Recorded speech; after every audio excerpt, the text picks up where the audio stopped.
स्वतंत्रता चित्र यह लिया गया WW Africa with in com से या WWEBLO ऑर्गेनाइजेशन से सवाल है। मानव इतिहास में ऐसे बहुत से उदाहरण हैं जब अधिक शक्तिशाली समूह ने कुछ लोगों या समुदायों का शोषण किया है, उन्हें गुलाम बनाया है या उन्हें अपने आधिपत्य में ले लिया है। लेकिन इतिहास में हमें ऐसे आश्चर्य के खिलाफ शानदार संघर्षों के प्रेरणादायी उदाहरणों से भी देता है। यह स्वतंत्रता क्या है जिसके लिए लोग अपना जीवन देने तक के लिए तैयार रहे हैं। सार रूप में स्वतंत्रता के लिए संघर्ष लोगों की इस आकांक्षाओं को देखता है कि वे अपने जीवन और नीति का नियंत्रण स्वयं करें तथा अपनी इच्छाओं और गतिविधियों को आज़ादी से व्यक्त करने का अवसर बना रहे हैं।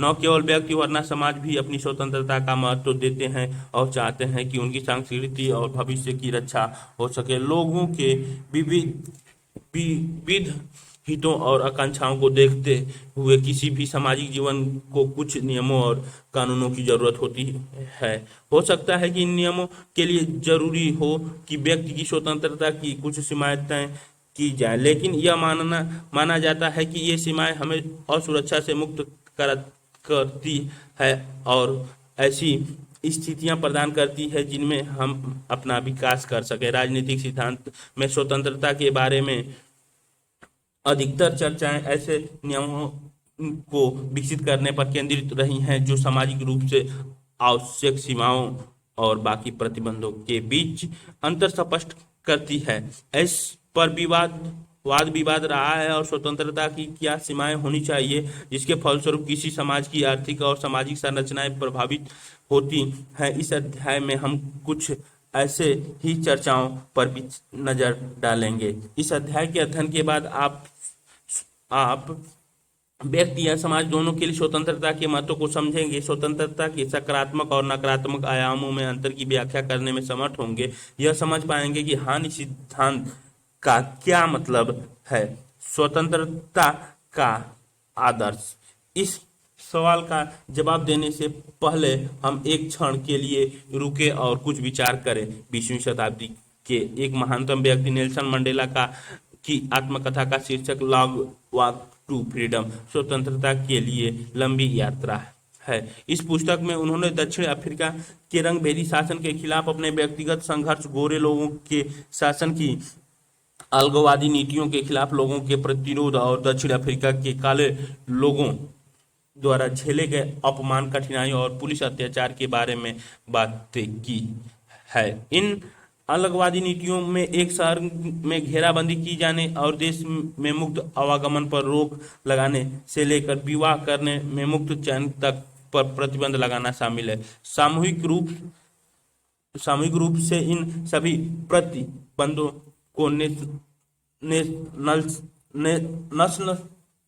प्रतिबंधों को नस्ल के आधार पर भेदभाव करने वाली रंगभेदी सरकार ने जबरदस्ती से लागू किया।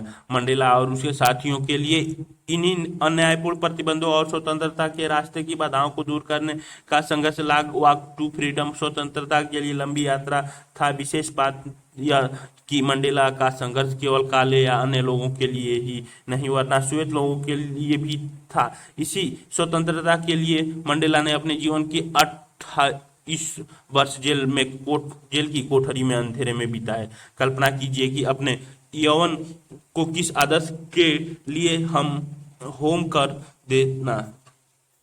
अपने दोस्तों के साथ बातचीत करने, अपने प्रिय खेल मंडेला बॉक्सिंग पसंद करते थे, खेलने, अपने पसंद के कपड़े पहनने, अपना प्रिय संगीत सुनने जैसे आनंदों को छोड़ देना और जीवन के अंग रहे उत्सवों का त्याग कर देना का क्या मतलब है। ये चित्र में long walk to freedom book का दिखाई गया नेल्सन मंडेला है।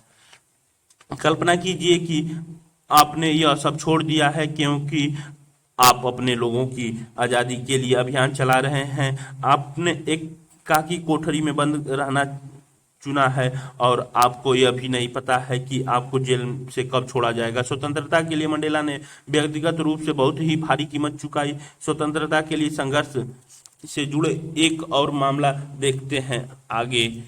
आंग सान सू की लिए गांधी जी के हिंसक के विचार प्रेरणा स्रोत रहे। सू की म्यांमार से उनके घर में नजर बंद करके रखा गया था। सू की अपने बच्चों, ये चित्र में अगला दिखाया गया, क्या केवल महान स्त्रियां और पुरुष ही स्वतंत्रता जैसे ऊंचे आदर्शों के लिए लड़ते हैं? इस सिद्धांत का मेरे लिए क्या मतलब है?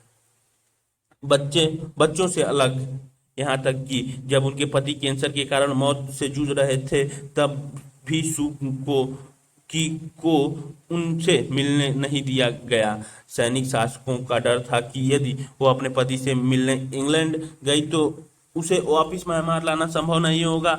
आंग सान सू की अपनी आज़ादी को अपने देश के लोगों की आज़ादी से जोड़कर देखती थी। उनकी पुस्तक का शीर्षक फ्रीडम फॉर फियर, भय से मुक्ति है। वह कहती है कि मेरे लिए वास्तविक मुक्ति भय से नहीं, भय से मुक्ति है। भय से मुक्त हुए बिना अपना गरिमापूर्ण मानवीय जीवन नहीं जी सकते। ये गहरे विचार हैं जो हम में से एक क्षण रुकने और अपने निहितार्थों समझने की मांग करते हैं। सू की का कहना है कि हमें न तो बाकी लोगों के विचारों से और न ही सत्ता के व्यवहार से डरना चाहिए। हम जो करना चाहते हैं उसके बारे में समाज के लोगों की प्रतिक्रियाओं के साथ के लोगों के मजाक उड़ाने से ही अपने मन अथवा मन के भय से नहीं डरना चाहिए। इसके बाद भी हम अक्सर भय का प्रदर्शन करते हैं। आंग सान सू की के अनुसार गरिमापूर्ण मानवीय जीवन जीने के लिए जरूरी है कि हम भय पर विजय पाएं। आंग सान सू की और नेल्सन मंडेला की इन दो पुस्तकों में हम स्वतंत्रता के आदर्शों की शक्ति देख सकते हैं। यही आदर्श हमारे राष्ट्रीय संघर्ष और ब्रिटिश, फ्रांसीसी तथा पुर्तगाली उपनिवेशवाद के खिलाफ एशिया अफ्रीका के लोगों के संघर्ष के केंद्र में था। स्वतंत्रता क्या है? स्वतंत्रता क्या है? इस प्रश्न की एक सीधा सपाट उत्तर यह है कि व्यक्ति पर बाहरी प्रतिबंधों का अभाव ही स्वतंत्रता है। इस परिभाषा के हिसाब से यदि किसी व्यक्ति पर बाहरी नियंत्रण या दबाव न हो और वह बिना किसी पर निर्भर हुए निर्णय ले सके तथा स्वायत्त तरीके से व्यवहार कर सके तो वह व्यक्ति स्वतंत्र माना जा सकता है। हालांकि प्रतिबंधों का न होना स्वतंत्रता का केवल एक पहलू है। स्वतंत्रता का अर्थ व्यक्ति की आत्मा और व्यक्ति की योग्यता का विस्तार करना और उसके अंदर की संभावना को विकसित करना भी है। इस अर्थ में स्वतंत्रता का वह स्थिति है जिसमें लोग अपनी रचनात्मक और क्षमताओं का विकास कर सकें। बाहरी प्रतिबंधों का अभाव और ऐसी स्थितियों का होना जिनमें लोग अपनी प्रतिभा का विकास कर सके। स्वतंत्रता के ये दोनों ही पहलू महत्वपूर्ण हैं। एक स्वतंत्र समाज वह होगा जो अपने सदस्यों को न्यूनतम सामाजिक अवरोधों के साथ अपनी संभावनाओं के विकास में समर्थ बनाएगा। आंग सान सू की ये फ्रीडम फॉर फियर, ये बुक का नाम है, इनका दे रखा है और चित्र भी इनका दिया है। आओ कुछ करके सीखें।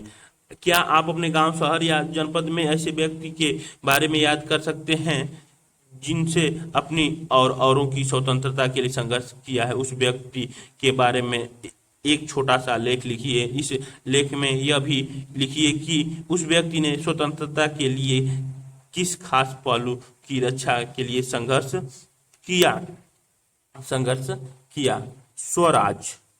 भारतीय राजनीति विचारों में स्वतंत्रता की समानार्थी अवधारणा स्वराज है। स्वराज का अर्थ स्व का शासन भी हो सकता है और स्व के ऊपर शासन भी हो सकता है। भारत के स्वतंत्रता संघर्ष के संदर्भ में स्वराज राजनीति और वैधानिक स्तर पर स्वतंत्रता की मांग है और सामाजिक और सामूहिक स्तर पर यह एक मूल्य है। इसीलिए स्वराज स्वतंत्रता आंदोलन में एक महत्वपूर्ण नारा बन गया, जिसने तिलक के प्रसिद्ध कथन स्वराज मेरा जन्मसिद्ध अधिकार है और मैं इसे लेकर रहूंगा को प्रेरित किया। स्वराज का आशय अपने ऊपर अपना राज्य भी है। स्वराज कि यही समझ गांधी के हिंद स्वराज में प्रकट हुई। हिंद स्वराज के शब्दों में जब हम स्वयं पर शासन करना सीखते हैं तभी स्वराज है। स्वराज केवल स्वतंत्रता नहीं, ऐसी संस्था से मुक्ति भी है जो मनुष्य को उसी मनुष्यता से वंचित करती है। स्वराज में मानव को यंत्रवत बनने वाली संस्थाओं से मुक्ति पाना निहित है। साथ ही स्वराज में आत्मसम्मान, दायित्व बोध और आत्म साक्षात्कार को पाना भी शामिल है। स्वराज पाने की परियोजनाओं में सच्चे स्व और उसके समाज समुदाय से रिश्ते को समझना महत्वपूर्ण है। गांधी जी का मानना था कि स्वराज के फलस्वरूप होने वाले बदलाव न्याय के सिद्धांत से निर्देशित होकर व्यक्तिगत और सामूहिक दोनों तरह की संभावनाओं का अवमुक्त करेंगे। कहना न होगा कि स्वराज की ऐसी समझ 21वीं सदी में भी उतनी ही प्रासंगिक है जितना 1909 में गांधी के हिंद स्वराज लिखते समय थी। समाज में रहने वाला कोई भी व्यक्ति हर किस्म की सीमा और प्रतिबंधों की पूर्ण अनुपस्थिति की उम्मीद नहीं कर सकता। ऐसे में यह तय करना जरूरी हो जाता है कि कौन सा सामाजिक प्रतिबंध न्यायोचित है और कौन सा नहीं, किस को स्वीकार किया जा सकता है और किस को हटाया जाना चाहिए। व्यक्ति और समाज के बीच बने केंद्रीय संबंधों को समझकर ही यह जाना जा सकता है कि कौन सा सामाजिक प्रतिबंध जरूरी है। यह समाज का अर्थ समूह, समुदाय अथवा राज्य भी हो सकता है जिसके भीतर व्यक्ति मौजूद होता है। मतलब यह है कि हमें व्यक्ति और समाज के बीच के रिश्ते की पड़ताल करने की जरूरत है। यह देखना भी जरूरी होगा कि समाज का कौन सा लक्षण व्यक्ति को चयन, निर्णय या काम करने की स्वतंत्रता देता है, कौन सा नहीं। हमें यह तय करने की जरूरत है कि कौन सा लक्षण वांछनीय है और कौन सा नहीं, किस लक्षण को दूर किया जाना चाहिए और किसको नहीं। हमें यह भी देखना है कि आवश्यकता होगी कि जो सिद्धांत हमने यह तय करने में इस्तेमाल किया है कि कौन सा प्रतिबंध जरूरी है, क्या उस सिद्धांत को व्यक्तिगत या समूह या राष्ट्र के बीच संबंधों पर लागू कर सकते हैं। अभी तक हमने स्वतंत्रता के प्रतिबंधों के अभाव के रूप में परिभाषा किया है। स्वतंत्र होने का अर्थ उन सामाजिक प्रतिबंधों को कम से कमतर करना है जो हमारी स्वतंत्र पूर्वक चयन की क्षमता को रोक टोक लगाए। हालांकि यह स्वतंत्रता का केवल एक पहलू है, दूसरे शब्दों में स्वतंत्रता का एक सकारात्मक पहलू भी है। स्वतंत्रता होने के लिए समाज के उन बातों को विस्तार देना चाहिए जिसमें व्यक्ति, समूह, समुदाय या राष्ट्र अपने भाग्य, दिशा और स्वरूप का निर्धारण करने में समर्थ हो सके। इस अर्थ में स्वतंत्रता व्यक्ति की रचनाशीलता, संवेदनशीलता और क्षमताओं के भरपूर विकास को बढ़ावा देती है। यह विकास खेल, विज्ञान, कला, संगीत या अन्वेषण जैसे किसी भी क्षेत्र में हो सकता है। स्वतंत्र समाज वह होता है जिसमें व्यक्ति अपने हित, स्वावर्धन न्यूनतम प्रतिबंधों के बीच करने में समर्थ हो। स्वतंत्रता को इसीलिए बहुमूल्य माना जाता है क्योंकि इससे हम निर्णय और चयन कर पाते हैं। स्वतंत्रता के कारण ही व्यक्ति अपने विवेक और निर्णय की शक्ति का प्रयोग कर पाते हैं। वाद विवाद, संवाद, लड़के लड़कियों को यह तय करने की आज़ादी होनी चाहिए कि वे किसी से शादी करें। इस मामले में अभिभावक को कुछ नहीं कहना चाहिए। प्रतिबंधों के स्रोत व्यक्ति की स्वतंत्रता पर प्रतिबंध प्रभुत्व और बाहरी नियंत्रण से लग सकते हैं। ये प्रतिबंध बलपूर्वक या सरकार द्वारा ऐसे कानूनों की मदद से लगाए जा सकते हैं जो शासकों की ताकत का प्रतिनिधित्व करें। ऐसे प्रतिनिधि उपनिवेशवादी शासकों ने या दक्षिण अफ्रीका में रंग भेद की व्यवस्था ने लगाया। सरकार की न कोई जरूरत हो सकती है, लेकिन सरकार लोकतांत्रिक हो तो राज्य की नागरिकों को अपने शासकों पर कुछ नियंत्रण हो सकता है। इसीलिए लोकतांत्रिक सरकार लोगों की स्वतंत्रता की रक्षा के लिए एक जरूरी माध्यम मानी गई है। लेकिन स्वतंत्रता पर प्रतिबंध सामाजिक असमानता के कारण भी हो सकते हैं, जैसा कि जाति व्यवस्था में होता है और समाज में अत्यधिक आर्थिक असमानता के कारण भी हो।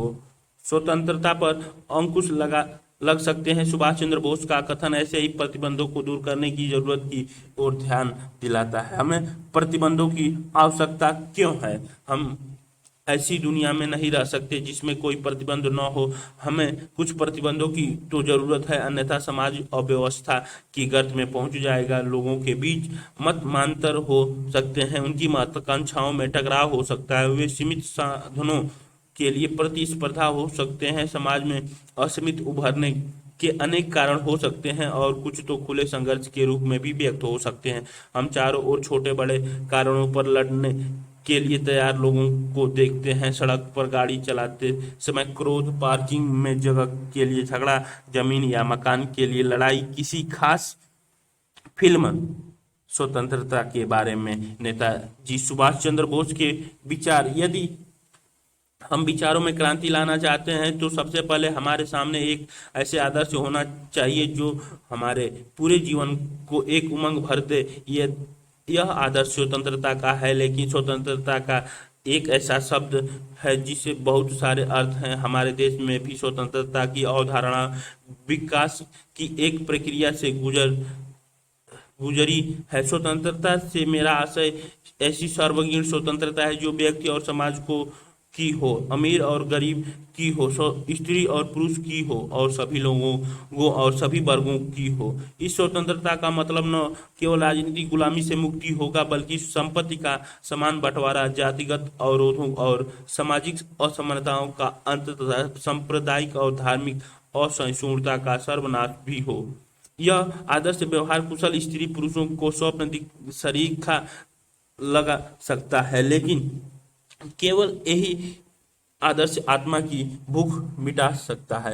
19 अक्टूबर 1929 को लाहौर में छात्र सम्मेलन में दिया गया अध्यक्षीय भाषण को दिखाए जाने पर असहमति जैसे अनेक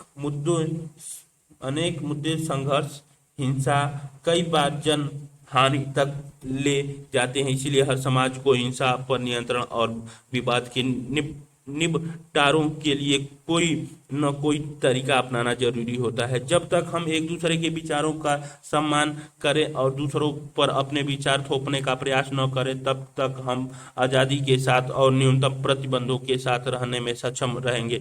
आदर्श रूप से एक मुक्त समाज में हमें अपने विचारों को बनाए रखने, जीने के अपने तरीके विकास करने और अपनी इच्छाओं को का पालन करने में समर्थ होना चाहिए। लेकिन ऐसे समाज के निर्माण के लिए भी कुछ प्रतिबंधों की आवश्यकता होती है। कम से कम यह जरूरी होता है कि हम विचार, विश्वास और मत के अंतरों को स्वीकार करने के लिए तैयार रहें। कभी कभी हमें लग सकता है कि हमारी प्रबल आस्थाओं के लिए जरूरी है कि हम उन सब का विरोध करें जो हमारे विचारों को खारिज करते हैं या अब उनसे अलग राय रखते हैं। हमें कुछ विचार या जीवन शैली अस्वीकार या वांछित लग सकते हैं। ऐसी स्थिति में कुछ ऐसे कानून और राजनीतिक प्रतिबंध होने चाहिए जिनसे यह सुनिश्चित हो सके कि एक समूह के विचारों को दूसरे पर आरोपित किए बिना आपसी अंतरों पर चर्चा और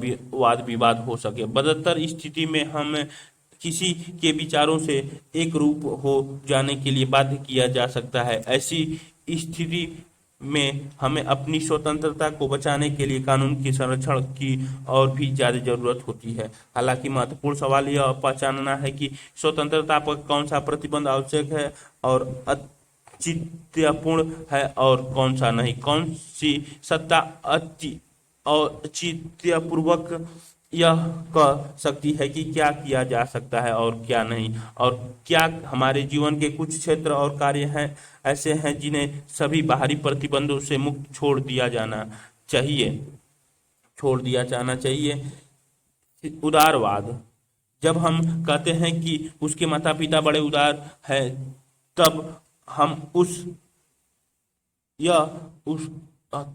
अक्सर यह कहना चाहते हैं कि वे बड़े सहनशील हैं एक राजनीतिक विचारधारा के रूप में उदारवाद को सहनशीलता के मूल के साथ जोड़कर देखा जाता है। उदारवादी चाहे किसी व्यक्ति से असहमत हो तब भी वे उसके विचार और विश्वास रखने और व्यक्त करने के अधिकार का पक्ष लेते हैं, लेकिन उदारवाद इतना भर नहीं है कि न ही उदारवाद एकमात्र आधुनिक विचारधारा है जो सहिष्णु का समर्थन करता है। आधुनिक उदारवाद की विशेषता यह है कि इसमें केंद्र बिंदु व्यक्ति है। उदारवाद के लिए परिवार, समाज या समुदाय जैसी इकाइयों का अपने आप में कोई महत्व नहीं है। उनके लिए इन इकाइयों का महत्व तभी है जब व्यक्ति इन्हें महत्व दे। उदाहरण के लिए उदारवादी कहेंगे कि किसी से विवाह करने का निर्णय व्यक्ति को लेना चाहिए, परिवार, जाति या समुदाय को नहीं। उदारवादी व्यक्ति स्वतंत्रता को समानता जैसे अन्य मूल्यों से अधिक वरीयता देता है। वे आमतौर पर राजनीतिक सत्ता को भी संदेह की नज़र से देखते हैं। ऐतिहासिक रूप से उदारवाद ने मुक्त बाजार और राज्य की न्यूनतम भूमिका पर पक्ष लिया है। हालांकि अब वे कल्याणकारी राज्यों की भूमिका को स्वीकार करते हैं और मानते हैं कि सामाजिक और आर्थिक असमानताओं को कम करने वाले उपायों की जरूरत है। हानि सिद्धांत। इस सवाल का संतोषजनक जवाब देने के लिए हमें प्रतिबंध सीमा आरोपित करने की क्षमता और उनके परिणामों से जुड़े मुद्दों को देखना होगा। हमें एक और मुद्दे पर ध्यान देना होगा जिन्हें जॉन स्टुअर्ट मिल ने अपने निबंध ऑन लिबर्टी में बहुत प्रभावपूर्ण तरीके से उठाया है। राजनीतिक सिद्धांत में विमर्श में इन्हें हानि सिद्धांत कहा जाता है। आइए मिल के कथन को उसी के शब्दों में पढ़ें और समझने का प्रयास करें। सिद्धांत यह है कि किसी के कार्य करने की स्वतंत्रता में व्यक्तिगत या सामूहिक रूप से हस्तक्षेप करने का इकलौता लक्ष्य सभ्य समाज से उनका क्या मतलब है। जिस समाज में कानून का राज नहीं होता वहाँ स्वतंत्रता में हस्तक्षेप किस प्रकार होता है। आत्मा रक्षा है सभ्य समाज के किसी सदस्य की इच्छा के खिलाफ शक्ति के अचेत पूर्ण प्रयोग का एकमात्र उद्देश्य किसी अन्य को हानि से बचाना हो सकता है। मिल ने यहाँ एक महत्वपूर्ण विभेद को सामने रखा है। मिल ने स्वबद्ध और परस्बद्ध कार्यों में अंतर बताया है। स्वबद्ध वे कार्य हैं जिनसे प्रभाव केवल इन कार्यों को करने वाले व्यक्ति पर पड़ता है, जबकि परस्बद्ध कार्य वे हैं जो कर्ता के अलावा बाकी लोगों पर प्रभाव डालते हैं। मिल का तर्क है कि स्वबद्ध कार्य और निर्णयों के मामले में राज्य या किसी बाहरी सत्ता का कोई हस्तक्षेप करने की जरूरत नहीं है। आसान शब्दों में कहें तो स्वबद्ध कार्य वे हैं जिनके बारे में कहा जा सके कि ये मेरा काम है, मैं इसे वैसे करूंगा जैसा मेरा मन होगा, या अगर वे आपके ऊपर असर नहीं डालते तो इससे आपको क्या मतलब है। इसके विपरीत ऐसे कार्यों में जो व्यक्ति पर असर डालते हैं या उन जिनसे बाकी लोगों को कुछ हानि हो सकती है, बाहरी प्रतिबंध लगाए जा सकते हैं। दूसरे शब्दों में परस्बद्ध कार्य वे हैं जिनके बारे में कहा जा सके कि अगर तुम्हारे गतिविधियों से कुछ नुकसान होता है तो किसी न किसी बाहरी सत्ता को चाहिए कि मुझे इन नुकसान से बचाए। स्वतंत्रता से जुड़े मामलों में राज्य किसी व्यक्ति को ऐसे कार्य करने से रोक सकता है जो किसी अन्य को नुकसान पहुंचाता हो। चूंकि स्वतंत्रता मानव समाज के केंद्र में है और गरिमापूर्ण मानव जीवन के लिए बेहद महत्वपूर्ण है, इसीलिए इस पर प्रतिबंध बहुत ही खास स्थिति में लगाए जा सकते हैं। प्रतिबंध लगाने के लिए जरूरी है कि किसी को होने वाली हानि गंभीर हो। छोटी मोटी हानि के लिए मिल कानून की ताकत की जगह केवल सामाजिक रूप से अमान्य करने के सुझाव देता है। उदाहरण के लिए किसी बहुमंजिले भवन में ऊंची आवाज में संगीत बजाने पर इमारत के अन्य रहवासियों द्वारा सामाजिक असहमति जताना काफी होना चाहिए। इसमें पुलिस को शामिल नहीं किया जाना चाहिए। जो व्यक्ति औरों को होने वाले नुकसान की परवाह न करते हुए ऊंची आवाज से संगीत सुनता है, चाहे तो बाकी लोग उसका अभिवादन करना बंद कर सकते हैं। ऊंची आवाज में संगीत सुनना बाकी लोगों के बातचीत करने, सोने और अपना संगीत सुनने से रोकता है। ये छोटे छोटे नुकसान हैं और इनके लिए केवल सामाजिक असहमति दर्शाना काफी होगा। यह कानूनी दंड के लिए उपयुक्त मामला नहीं है। किन्हीं कार्य प्रतिबंध पर कानूनी सख्ती से प्रतिबंध केवल तभी लगाना चाहिए जब वे निश्चित व्यक्तियों को गंभीर नुकसान पहुंचाए, अन्यथा समाज को स्वतंत्रता की रक्षा के लिए थोड़ी असुविधा सहनी चाहिए। लोगों की विविध जीवन शैली, विभिन्न दृष्टिकोण और अलग अलग हितों को सहन करने के लिए तब तक तैयार रहना चाहिए जब तक कि वे दूसरे को नुकसान न पहुंचाने लगे। लेकिन ऐसी सहनशीलता का विस्तार उन विचारों या कार्यों तक करने की जरूरत नहीं है जो लोगों को खतरे में डाले या उनके प्रति नफरत का जहर फैलाए। घृणा का प्रचार और गंभीर क्षति पहुंचाने वाले कार्यों पर प्रतिबंध लगाए जा सकते हैं, लेकिन हमें यह ध्यान रखना चाहिए कि प्रतिबंध इतने कड़े न हो कि स्वतंत्रता ही नष्ट हो जाए। उदाहरण के लिए, जिसने किसी के प्रति नफरत फैलाई है, हम उसके लिए आजीवन कैद की मांग नहीं कर सकते। अगर वह राज्य द्वारा मिथ्या प्रचार से दूर रहने की चेतावनी के बाद भी न माने तो उसके आवागमन पर कुछ रोक लगाई जा सकती है या कोई सभा आयोजित करने के उसके अधिकारों की कटौती की जा सकती है। भारत में संवैधानिक चर्चाओं में ऐसी न्यायोचित सीमाओं के लिए अत्यचितपूर्ण प्रतिबंध पद का इस्तेमाल किया गया है। कुछ प्रतिबंध लगाए जा सकते हैं, लेकिन जरूरी है कि वे समुचित हों और उन्हें तर्क की कसौटी पर कसा जा सके। ऐसे प्रतिबंधों में न तो चिंतन मंथन परिधानों की प्रतिबंध मुद्दा। यदि आपने परिधान का चयन अपनी स्वतंत्रता की अभिव्यक्ति है तो नीचे दी गई उन स्थितियों को किस तरह देखेंगे जिनमें खास तरह के परिधान पर प्रतिबंध लगाया गया है। माओ के शासनकाल में चीन के सभी लोगों को माओ सूट पहनना पड़ता था। तर्क यह था कि यह समानता की अभिव्यक्ति है। एक मौलवी द्वारा सानिया मिर्जा के खिलाफ फतवा जारी किया गया क्योंकि उसका पहनावा उसे पहनावे के खिलाफ माना गया जो महिलाओं के लिए तय किया गया था। क्रिकेट के टेस्ट मैच में यह जरूरी है कि हर खिलाड़ी सफेद कपड़े पहने। छात्र छात्राओं को विद्यालय में एक निर्धारित वेशभूषा में रहना पड़ता है। वाद विवाद मनचाहे परिधान पर प्रतिबंध सभी मामलों में न्यायोचित है या केवल कुछ में यह स्वतंत्रता पर प्रतिबंध का मामला कब बन जाता है। इन प्रतिबंधों को लगाने पर अधिकार किसको है? क्या धार्मिक नेताओं के को परिधान के मामले में निर्णय लेने का अधिकार होना चाहिए? क्या यह राज्य को तय करना चाहिए कि कोई क्या पहने? क्या क्रिकेट खेलते समय खिलाड़ी को के पहनावे के नियम तय करने के लिए अंतर्राष्ट्रीय क्रिकेट कंट्रोल बोर्ड (ICC) उपयुक्त संस्था है? क्या प्रतिबंध आरोपित करना अन्यायपूर्ण होता है? क्या यह एक तरीके से व्यक्तियों की अभिव्यक्ति को कम करते हैं? आरोप को स्वीकार करने के परिणाम क्या होता है? क्या माओकालीन चीन में सभी लोगों के एक जैसे कपड़े पहनने से समाज में गरीबी कम हो गई? अगर महिलाएं ऐसे कपड़े न पहन सके जिनमें वे पुरजोर तरीके से संघर्ष कर पाए तो क्या यह माना जाए कि वे खेल में सहभागिता से वंचित की जा रही हैं? अगर क्रिकेट खिलाड़ी रंगीन कपड़े पहने तो क्या इससे खेल प्रभावित होगा? अतिरेक हो और न ही असंतुलन, क्योंकि तब यह समाज में स्वतंत्रता की सामान्य दशा पर असर डालेगा। हमें प्रतिबंध लगाने की आदत को विकसित नहीं होने देना चाहिए, क्योंकि ऐसी आदत तो स्वतंत्रता को खतरे में डाल देगी। सकारात्मक नकारात्मक स्वतंत्रता। इस अध्याय में पहले हमने स्वतंत्रता के दो आयामों की चर्चा की थी।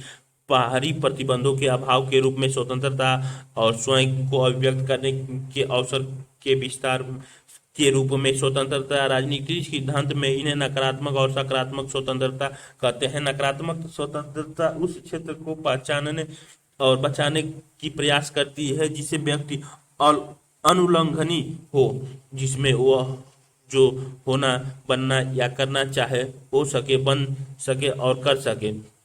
यह ऐसा क्षेत्र होगा जिसमें किसी बाहरी सत्ता का आक्षेप नहीं होगा। यह छोटा सा पवित्र क्षेत्र है जिसमें व्यक्ति कुछ भी करे लेकिन उसमें हस्तक्षेप नहीं किया जाता है। हस्तक्षेप के इस छोटे से क्षेत्र का होना इस बात की स्वीकृति है कि मानव प्राकृतिक और मानव गरिमा को एक ऐसे स्थान क्षेत्र की आवश्यकता है जिसमें व्यक्ति दूसरों से आबाधित रूप से व्यवहार कर सके। यह क्षेत्र कितनी बड़ा होना चाहिए और इसमें क्या क्या शामिल होना चाहिए, ये वाद विवाद के विषय हैं और बने रहेंगे, क्योंकि हर और हस्तक्षेप का क्षेत्र जितना बड़ा होगा, स्वतंत्रता उतनी ही अधिक होगी। हमें जो मानने की जरूरत है वह यह है कि नकारात्मक स्वतंत्रता की परंपरा व्यक्ति के लिए एक ऐसे दायरे की बात कहती है जो अनुल्लंघनीय हो, जिसमें व्यक्ति स्वयं को व्यक्त कर सके। अगर यह क्षेत्र बहुत छोटा है तो मानव गरिमा में कटौती होती है। मिसाल के तौर पर ऐसे दायरे को चिन्हित करने के लिए यह सवाल पूछा जा सकता है, विद्यालय, खेल का मैदान और कार्यालय जैसे विभिन्न स्थितियों में पहनावों का चयन क्या ऐसा मामला है जो हस्तक्षेप के लघुत्तम क्षेत्र में आता है, और क्या इसलिए यह ऐसा चयन है जिसमें कोई बाहरी सत्ता दखल नहीं दे सकती, या यह ऐसा मामला है जिसमें राज्य धार्मिक सत्ता आईसीसी या बीसीएसई जैसे कोई भी संस्था हस्तक्षेप कर सकती है। नकारात्मक स्वतंत्रता का तर्क होता है कि वह कौन सा क्षेत्र है जिसका स्वामी मैं हूँ। नकारात्मक स्वतंत्रता का तर्क यह स्पष्ट करता है कि व्यक्ति क्या करने से मुक्त है। इससे उल्टा सकारात्मक स्वतंत्रता के तर्क कुछ करने की स्वतंत्रता के विचार की व्याख्या से जुड़े हैं। ये तर्क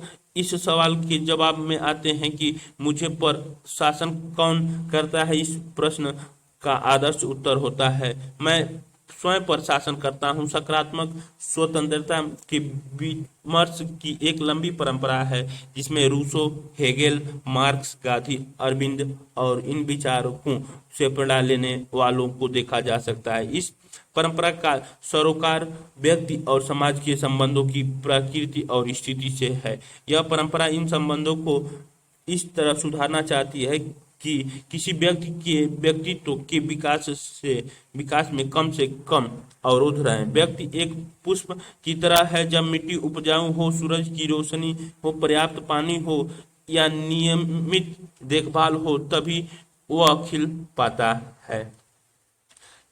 है। व्यक्ति को अपनी क्षमताओं का विकास करने के लिए भौतिक, राजनीतिक एवं सामाजिक जगत में समर्थकारी सकारात्मक स्थितियों का लाभ मिलना ही चाहिए। इसका अर्थ यह है कि व्यक्ति गरीबी अथवा बेरोजगारी के कारण अवरुद्ध न हो और अपनी आवश्यकताओं को पूर्ति के लिए उसके पास पर्याप्त भौतिक साधन होने चाहिए। उसके पास निर्णय निर्माण की प्रक्रिया में भाग लेने का अवसर भी होना चाहिए, जिससे कि बनने वाले कानूनों में उसकी इच्छा की झलक हो या कम से कम उसकी प्राथमिकताओं को ध्यान में लिया जाए। सबसे पहले तो अपने बुद्धि विवेक के विकास के लिए शिक्षा और अच्छा जीवन जीने के लिए जरूरी अन्य अवसरों तक व्यक्ति की पहुंच होनी चाहिए। सकारात्मक स्वतंत्रता के पक्षधरों का मानना है कि व्यक्ति केवल समाज में ही स्वतंत्र हो सकता है, समाज से बाहर नहीं, और इसीलिए वह इस समाज को ऐसा बनाने का प्रयास करते हैं जो व्यक्ति के विकास का रास्ता साफ करे। दूसरी ओर नकारात्मक स्वतंत्रता का सरोकार हस्तक्षेप के अनुल्लंघनीय क्षेत्र से है। इस क्षेत्र से बाहर समाज की स्थितियों में से नहीं, नकारात्मक स्वतंत्रता और हस्तक्षेप के इस छोटे क्षेत्र का अधिक से अधिक विस्तार करना चाहेगी। हालांकि ऐसा करने में वह समाज के अस्थायित्व को ध्यान में रखेगी। खास आमतौर पर दोनों तरह की स्वतंत्रताएं साथ साथ चलती हैं और एक दूसरे को समर्थन करती हैं, लेकिन ऐसा भी हो सकता है कि निरंकुशता शासक सकारात्मक स्वतंत्रता के तर्कों का सहारा लेकर अपने शासन को न्यायोचित सिद्ध करने की कोशिश करें। अभिव्यक्ति की स्वतंत्रता। अभिव्यक्ति की स्वतंत्रता का मुद्दा हस्तक्षेप के लघुत्तम क्षेत्र से जुड़ा हुआ माना जाता है। जे.एस. मिल ने सबल तर्क रखे कि अभिव्यक्ति की स्वतंत्रता प्रतिबंधित नहीं होनी चाहिए। यह चर्चा के लिए एक अच्छा प्रसंग है। क्या हम अपने पर्यावरण को नष्ट करने की आजादी है? बहुत बार किसी पुस्तक, नाटक, फिल्म या किसी शोध पत्रिका के लेख पर प्रतिबंध लगाने की मांग उठती है। किसी पुस्तक पर प्रतिबंध लगाने की मांग को इस चर्चा के आलोक में देखा जाए, तब भी अभी तक हमने स्वतंत्रता को विकल्प निर्धारण के रूप में देखा, जहां सकारात्मक और नकारात्मक स्वतंत्रता के बीच फर्क किया गया, जहां हमने स्वतंत्रता पर न्यायोचित सीमाएं लगाने की जरूरत को स्वीकार किया, लेकिन साथ ही यह भी माना कि इन सीमाओं को उचित प्रक्रिया और महत्वपूर्ण नैतिक तर्कों के समर्थन की जरूरत है। अभिव्यक्ति की स्वतंत्रता एक बुनियादी मूल्य है और जो लोग इसको सीमित करना चाहते हैं उनसे बचने के लिए समाज को कुछ असुविधाओं को सहन करने के लिए तैयार रहना चाहिए। वाल्तेयर का कथन याद करें, तुम्हें जो कहते हो मैं उसका समर्थन नहीं करता, लेकिन मैं मरते दम तक तुम्हारे कहने के अधिकार को बचाव करूंगा। हम इस अभिव्यक्ति की स्वतंत्रता में कितनी गहराई से प्रतिबद्ध हैं। अभिव्यक्ति की स्वतंत्रता 19वीं शताब्दी के ब्रिटेन के एक राजनीतिक विचार जॉन स्टुअर्ट मिल ने अभिव्यक्ति तथा विचार और वाद विवाद की स्वतंत्रता का बहुत ही भावपूर्ण पक्ष प्रस्तुत किया। अपनी पुस्तक ऑन लिबर्टी में उसने 4 कारण पेश किए कि अभिव्यक्ति की स्वतंत्रता उन्हें भी नहीं होनी चाहिए जिनके विचार आज की स्थिति में गलत या भ्रामक लग रहे हो। पहला कारण तो यह कि कोई भी विचार पूरी तरह से गलत नहीं होता। जो हमें गलत लगता है उसमें सच्चाई का तत्व होता है। अगर हम गलत विचार को प्रतिबंधित कर देंगे तो इसमें छुपी सच्चाई के अंश भी खो देंगे। दूसरा कारण पहले कारण से जुड़ा है। सत्य स्वयं में उत्पन्न नहीं होता, सत्य विरोधी विचारों के टकराव से पैदा होता है। जो विचार आज गलत प्रतीत होता है वह सही तरीके के विचार के उदय में बहुमूल्य हो सकता है। तीसरा, विचारों का यह संघर्ष केवल अतीत में ही मूल्यवान नहीं है बल्कि हर समय में इसका सतत महत्व है। सत्य के बारे में यह खतरा हमेशा होता है कि वह एक विचारहीन और ऋण उक्ति में बदला जाए। जब हम इसे विरोधी विचार के सामने रखते हैं तभी इस विचार का विश्वसनीय होना सिद्ध होता है। अंतिम बात यह कि हम इस बात को लेकर भी निश्चित नहीं हो सकते कि जिसे हम सत्य समझते हैं वही सत्य है। कई बार जिन विचारों को किसी पूरे समाज की गलत समझा या दबाया जाता है, बाद में सत्य पाए गए। कुछ समाज में ऐसे विचारों का दमन करते हैं जो आज उनके लिए स्वीकार नहीं है, लेकिन ये विचार आने वाले समाज में बहुत मूल्यवान ज्ञान में बदल सकते हैं। दमनकारी समाज ऐसे भावनाशील ज्ञान के लाभों से वंचित रह जाते हैं। कुछ वर्ष पहले एक फिल्म निर्माता दीपा मेहता काशी में विधवाओं पर एक फिल्म बनाना चाहती थी। यह फिल्म विधवाओं की व्यथा को खोजना चाहती थी, लेकिन राजनीति के एक हिस्से इसका जबरदस्त विरोध हुआ। विरोधियों को लगता था कि इसमें भारत की बहुत बुरी तरीके से प्रस्तुत किया जाएगा। उन्हें यह भी लगता था कि यह फिल्म विदेशी दर्शकों की जरूरत को पूरा करने के लिए बनाई जा रही है और इसमें प्राचीन नगर की बदनामी होगी। उन्होंने इस फिल्म को नहीं बनने दिया। परिणाम स्वरूप फिल्म काशी में नहीं बनाई जा सकी। बाद में यह फिल्म कहीं और बनाई गई। इसी तरह से ओब्रो मेमन की रामायण रीटोल्ड और सलमान रशदी की द सेनाटिक वर्सेज समाज के कुछ हिस्सों में विरोधी के बाद प्रतिबंधित कर दी गई। The last temptation of Christ नामक फिल्म और मी नाथुराम बोलते नामक नाटक भी अन्य समूहों द्वारा विरोध के बाद प्रतिबंधित कर दिए गए। इस तरह के प्रतिबंध आसान लेकिन अल्पकालीन समाधान है, क्योंकि यह तत्कालीन मांग को पूरा कर देते हैं, लेकिन समाज में स्वतंत्रता की दूरगामी संभावनाओं की दृष्टि से यह बहुत खतरनाक है। क्योंकि जब हम एक बार प्रतिबंध लगाते हैं तब यह प्रतिबंध लगाने की आदत विकसित हो जाती है। लेकिन क्या इसका मतलब यह है कि प्रतिबंध कभी लगाया नहीं जा सकता? आखिरकार हम फिल्मों की सेंसरशिप भी तो करते हैं। सेंसरशिप प्रतिबंध से अलग है। जिन सवालों पर अक्सर वाद विवाद होता है वे ये हैं कि किसी स्थिति में प्रतिबंध लगाना चाहिए और किस में नहीं। क्या प्रतिबंध कभी नहीं लगाए जाने चाहिए? इसी से जुड़ी दिलचस्प बात है कि इंग्लैंड में जो भी राज परिवार के लिए काम करता है वह राजमहल की आंतरिक बातों के बारे में न लिखने के लिए एक समझौते से बाध्य होता है।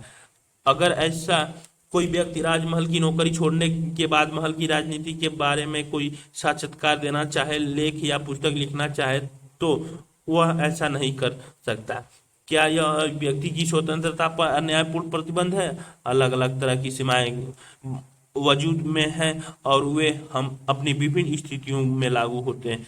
इन प्रतिबंधों के बारे में सोचते समय हमें यह महसूस करने की जरूरत है कि जब वे प्रतिबंध किसी संगठित सामाजिक, धार्मिक या सांस्कृतिक सत्ता या राजनीतिक की शक्ति के बल पर लगाए जाते हैं, तब ये हमारी स्वतंत्रता की कटौती इस प्रकार करते हैं कि उनके खिलाफ लड़ना मुश्किल हो जाता है। हालांकि यदि हम स्वेच्छापूर्वक या अपने लक्ष्यों को और आकांक्षाओं को पाने के लिए कुछ प्रतिबंधों को स्वीकार करते हैं तो हमारी स्वतंत्रता उस प्रकार से सीमित नहीं होती। अगर हमें किन्हीं स्थितियों को स्वीकार करने के लिए बाध्य नहीं किया जा रहा, तब हम नहीं कह सकते कि हमारी स्वतंत्रता की कटौती की जा रही है।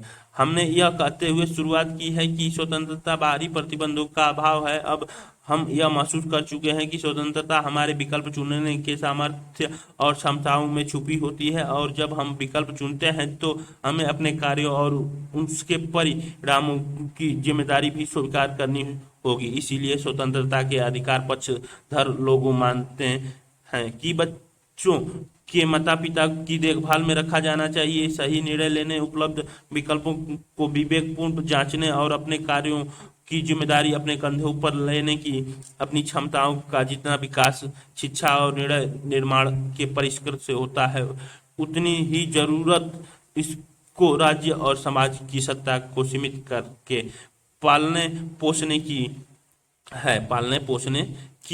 है।